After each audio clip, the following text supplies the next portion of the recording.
this is the Gaming Gladiator, and a few weeks ago I posted a Buddyfight match video featuring the Jackknife Granthese turbo deck against Thor, I believe, and somebody commented on it and asked for the deck profile, so that's what I'm doing now. I'm gonna say this about the deck. The deck is more on the fun side instead of on the meta side because, well, got bonks and everything. Also, the deck is not very budget friendly because there's a lot of cards, not a lot of cards, a few cards in here are either hard to find or pretty expensive, so it's not very suitable for budget players, but it is fun. It is a fun deck. So yeah, without further ado, let's just get right into the deck list. For the size 2s, I run 4 Jackknife Goldritters, 3 the new Orca Sword, OG Jackknives, and Jackknife Dragon 2018. This card is the reason that this deck even works. This deck works by putting souls on monsters on your field until they have at least 2 souls, and then putting this card on top of it. And when it's called, you can pitch 1 card to the drop zone, and your life becomes 5. You search for a Jackknife Goldritter and put it in your hand. Well, if a monster in your field already has 2 souls, like this for example, and you put this on top of it, it's gonna have 3 souls, right? And then you're gonna search Goldritter, and if you have 2 gauge, you can equip Goldritter. So yeah, this is really important to the deck. This is the reason the deck works. Next, the Orca Sword Dragon. This is the main attacker of the deck. It can also move, it draws you cards, it's amazing. One of the best cards in the deck, to be honest, but why do I only run 3? Because it only really shines after you've equipped Granthese. Yeah, you don't want to have too much of this in your hand. Next to 2 OG Jackknives to search this one, obviously. The Jackknife Dragon 2018 is to heal you when your item attacks. Granthese attacks 4 times, so you heal 4 every turn. For size 1s, I run 4 5th Army Dragon Lord Drum SD, 3 Rescue Dragon Fire Brigade, and 3 Operative Spheres. These 2 are just here to fill up souls because this one, if you take 1 damage, you can put top card of your deck into a soul of a monster in your field. This one pays 1 life. This one is better because when you've equipped Granthese, this card's cost is basically free, so you're just putting souls on your field, on cards on your field for free. This one pays 1 life. This one is kind of worse, but it is a dual world. So, by the way, I run a lot of dual worlds in this deck because I run Warlord Sword Liberation and Awakening of the Red Thunder Emperor, and it also works great with Sphere here.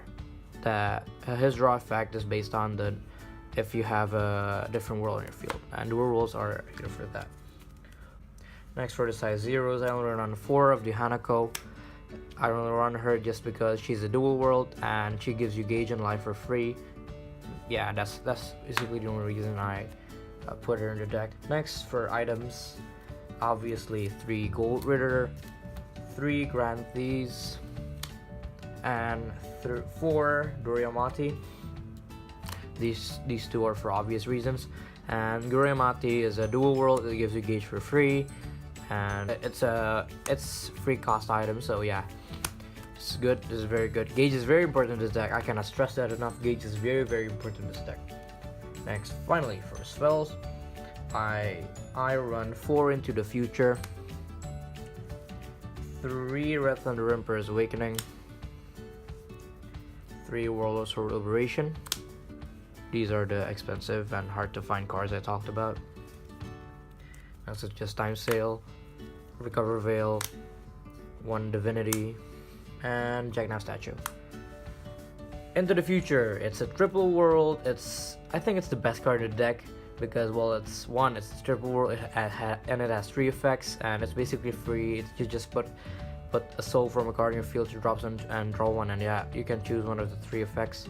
And a soul is everything this deck is about, and yeah. And it also can be used defensively. By the way, this deck can't actually defend for itself except by using Into the Future and Recover Veil.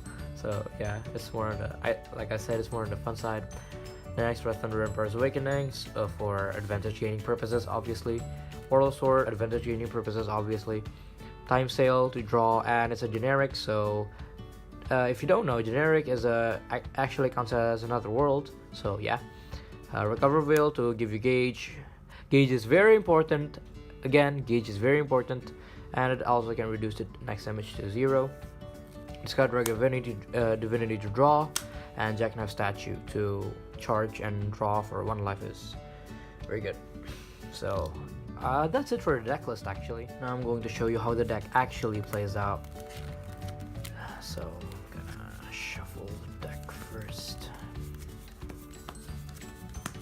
Right. Draw 6 cards. Alright. I can see where this is going. Draw. Charge. And draw.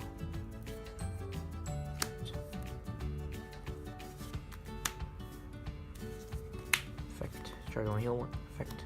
Charge 1, heal 1, draw. Got the Granthese. Alright. You're gonna call this. Take 1 damage. Into soul. You're gonna call this. Not buddy calling, because your life is gonna become 5 after you've called this. Pay 1 life and put this to soul. See? 2 souls. Then cast 1 gauge and 2 life. You have 1, 2, 3 worlds, so we're gonna draw 3 cards. Okay, so 1 gauge. Discard Granthese. Search out Goldritter. And as you can see, our life is gonna become 5 after I've activated its effect, so the requirements is fulfilled. 2 gauge. Put a Jackknife with 3 or more souls. 3 drop zone. Soul guard, by the way, and it becomes a size 3, so this is oversized.